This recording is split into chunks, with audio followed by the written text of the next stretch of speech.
입체도형의 부피를 구하기 위해서 이중적분을 이용하는 또 다른 예를 살펴보겠습니다. 자, 여기 반지름의 길이가 1인 두 원기둥이 수직으로 만났을 때 생기는 공통 부분을 그리면은 이렇게 생겼어요. 그러니까 이게 무슨 얘기냐면 원기둥이 있으면 원기둥이 그 축이 있잖아요. 근데 그 축이 서로 수직으로 만나요. 무한한 원기둥이 있을 텐데 이 녀석을 여기다 갖다 붙여가지고 포개할 수 있을 거예요. 그렇죠? 축이 이렇게 오게끔. 그러면 이제 공통으로 생기는 부분이 있을 텐데 대강 이런 식으로 생겼어요.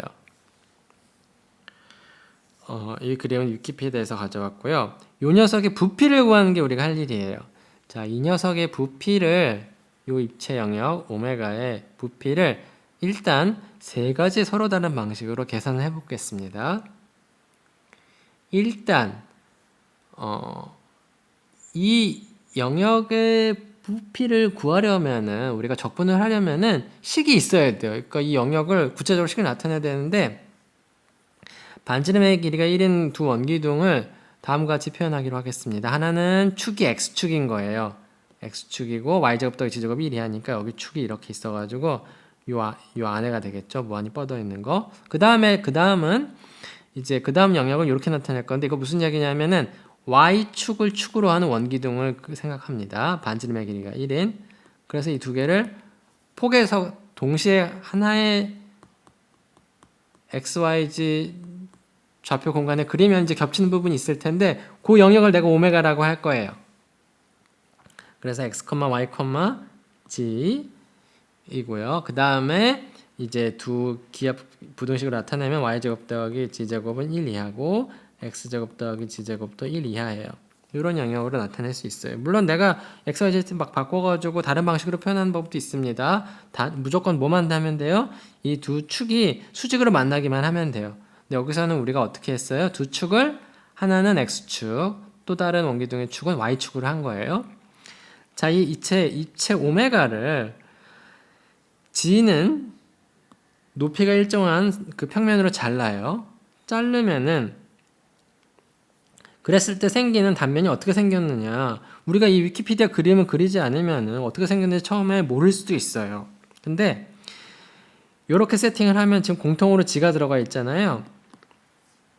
자, 이 단면을 SG0라고 해봅시다. 높이가 G0인 이 단면의 영역이 어떻게 생겼는지 봅시다. 그래서 x, y, 높이는 지금 G0로 고정해 놨고요. 그 다음에 G는 G0이기 때문에 이 단면은 당연히 입체에 쏙 들어가는 부분 집합이잖아요.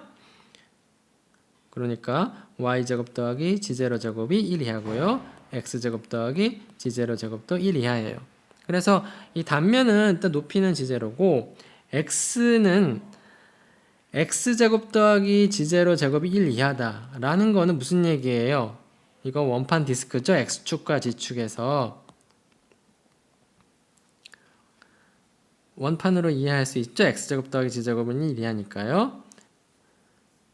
그러니까 이거를 이제 이렇게 원판을 그리고 높이가 g0잖아요. 그러면 이제 x가 여기서부터 어디까지 달려요? 여기서부터 여기까지 달리는데 이게 g는 g0거든요. 그러니까 x는 1-g0 제곱에 루트 씌운 거에다 마이너스 붙인 거부터 플러스까지 달릴 겁니다. 그 다음에 마찬가지예요. 요거는 지금 방금 첫째 줄은 요거 쓴 거고 두 번째 줄은 y는 어디서부터 어디까지 달리는 거냐면은 y는 똑같아요. 1-g0 제곱 1-g0 제곱에 루트 씌운 거에다가 마이너스 붙인 거예요. 자, 그러니까 단면은 요 두 개의 부등식을 만족하는 영역이거든요. 근데 이 영역이 뭔가요 도대체? 이건 지울게요. g는 g0로 고정해 놓으면 x는 저기서부터 여기까지 변하고 y는 저기서부터 여기까지 변해. 이게 무슨 얘기냐면은 g는 g0를 잘라서 생기는 그 단면을 생각해 보면은 그걸 xy 평면에 정상시키면은 x는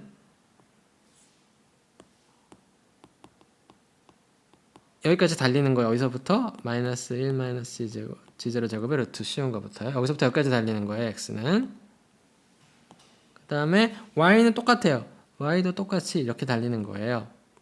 여기가 마이너스 루트 1 마이너스 g 제로 제곱이고 여기가 1 마이너스 g 제로 제곱이에요. 그래서 x, y가 어디에 있어요? 여기 이 영역에 있는 거예요. 그러니까 g는 g제로 자르면은 정사각형이 나와요. 한 변의 길이가 얼마인 정사각형이 나오죠? 한 변의 길이가 2배의 1 마이너스 g 제로 제곱인. 그럼 한 변의 길이가 요거인 그 정사각형의 넓이는 뭐예요? 요거를 제곱해주면 되는 거죠? 그래서 4배의 1 마이너스 g 제로 제곱이 되는 겁니다. 아, 그래서 내가 이 오메가 영역을 이렇게 표현하고 그 다음에 g는 g제로 잘라서 생기는 그 단면을 보면은 그 단면의 넓이는 4배의 1 마이너스 g제로 제곱이 됩니다. 자, 단면이 뭔지도 알았고 정사각형이고 단면의 넓이도 알아요. 그러면 이 단면의 넓이를 적분해 가지고 부피를 얻을 수 있습니다. 그래서 부피는 어떻게 될까요? B는 g가 어디서부터 어디까지 달려요? 자, y제곱 더하기 g제곱 더하기 1 이하고 x제곱 더하기 g제곱 더하기 1 이하예요. g는 마이너스 1부터 1까지 달립니다. 그러니까 윗꼭다리와 아랫꼭다리를 생각해 보세요. g가 1일 때 x는 뭐예요? 0이고 그 다음에 g가 마이너스일 때도 x는 0이 되겠죠. 그 다음에 g가 1일 때 y는 뭐예요? 0이고 마이너스일 때도 플러스 마이너스일 때도 y는 0이에요.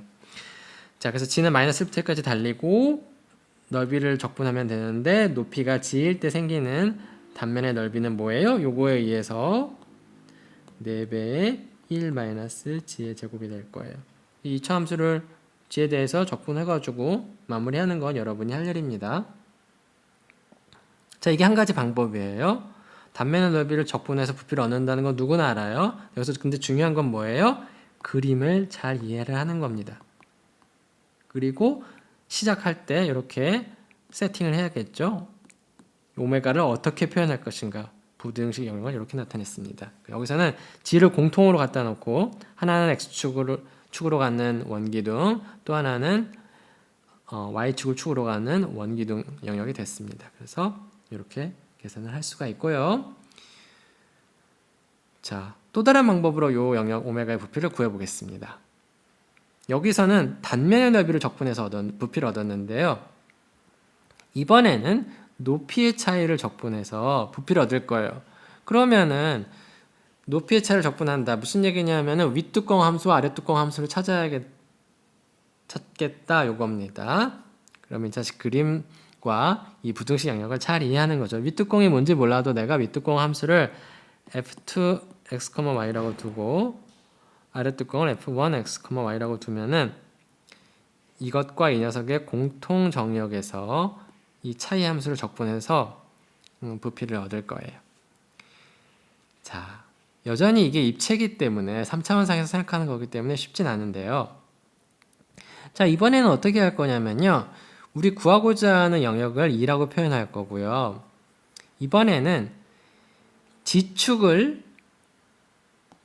축인 원기둥 영역을 생각하고 그 다음에 Y축이 중심축이 되는 원기둥 영역을 생각할 거예요. 그래서 이 부등식을 동시에 만족하는 x, y, g를 다 모아놓으면은 방금 전 슬라이드에서 봤던 그 영역처럼 그거랑 합동인 영역이 나올 거예요. 3차원 영역이. 그래서 이 녀석을 부피를 구하고 싶어요. 자, 이 녀석을 이번에는 x제곱 더하기 y제곱이 1 이하고요. 그 다음에 이 녀석을 좀 바꿔 쓸 거예요. x, y가 이제 요 영역에 있으면은 높이 g는 어떻게 되는 거냐면 요 부등식은 어떻게 쓸 수 있냐면요. g제곱이 1-x제곱보다 작거나 같으니까 1-x제곱의 루트 친 것보다는 작거나 같고 똑같은 거에다 마이너스 붙인 것보다는 클 거예요. 그래서 결론적으로 얘기하면은 요 녀석이 공통 정역 D를 나타내는 부등식이고요. 이 녀석이 윗뚜껑, 요 녀석이 아랫뚜껑 함수가 될 겁니다. 그래서 다시 쓰면 D라는 영역이 XY 평면에서 또는 이제 이걸 이렇게 이해해도 좋아요. x, y, 0인데 R3에 있는 걸로 이해해도 좋아요. 높이 함수 어차피 0이기 때문에 지금 자, 그런 상태에서 x, y가 뒤에 있을 때 g가 아래 뚜껑보다는 크거나 같고 g가 위 뚜껑보다는 작거나 같은 그런 식으로 표현할 수 있어요. 자, 이렇게 표현할 수 있는 덕분에 공통 정역에서 높이차를 적분해서 이중적분을 구하면은 부피를 얻을 수 있습니다. 근데 높이차는 어떻게 되냐면요. 지금 윗뚜껑은 뭐예요? 윗뚜껑은 1-x제곱의 루트고요. 슬라이드 밑에 있습니다. 그 다음에 아랫뚜껑은 똑같은데 마이너스가 붙은 거죠. 자, 그래서 이 윗뚜껑 함수, 아랫뚜껑 함수의 차이를 구하면 어떻게 돼요? 1-x제곱의 2배가 되고요. 그 다음에 공통정역 D는 바로 이 원판이 되겠네요. xy 평면에서. 자, 그래서 이제 부피를 이중적분으로 바꾸는 첫 번째 스텝을 했습니다. 여기서 중요한 건 뭐예요? 이 부등식의 영역을 그림이죠. 한마디로 이걸 잘 이해를 하는 거예요. 그 다음에 이 이중적분을 반복적분으로 바꾸는 거는 어렵지 않아요. 왜냐하면은 이중적분에 해당하는 이 영역이 뭐예요? 지금 원판이거든요. 원판을 정역이 원판인 이 녀석을 반복적분으로 바꾸는 거. x는 어디서부터 어디까지 달려요? 반지름의 길이 1이니까 마이너스 1부터 1까지 달리고요. 그 다음 y는 이 녀석부터 이 녀석까지 달린다는 거 여러분이 이미 이해하고 있을 거예요. 그래서 위끝 아래끝 다 찾았고요. 여기 2배 1-x제곱이고요. 뭐부터 달리는 게 뭐예요? 위에 있는 녀석이 뭐죠? 바깥쪽. 안쪽 적분이 밑에 있는 거였죠. dy. 그래서 요 반복 적분을 계산하는 건 물론 여러분의 몫이고요. 계산을 열심히 하면은 3분의 16이라는 걸 유로동을 해야 됩니다. 이제 이거는 계산의 문제고요. 사실 이걸 계산하는 거, 그러니까 여기 지금 아마 여러분이 이제 지금쯤이면은 이중적분을 반복적분으로 바꾸는 것도 익숙해졌을 거고, 이 이중적분을 계산하는 것도 어느 정도는 이제 익숙해졌을 텐데, 여기서 포인트는 뭐냐면은 요 영역의 부피를 구하기 위해서 이 부등식 영역을 이해하는 겁니다. 결국 그림을 이제 이해하는 파트가 조금 까다로울 수 있습니다. 이게 왜냐하면 3차원상에서 하는 거기 때문에요.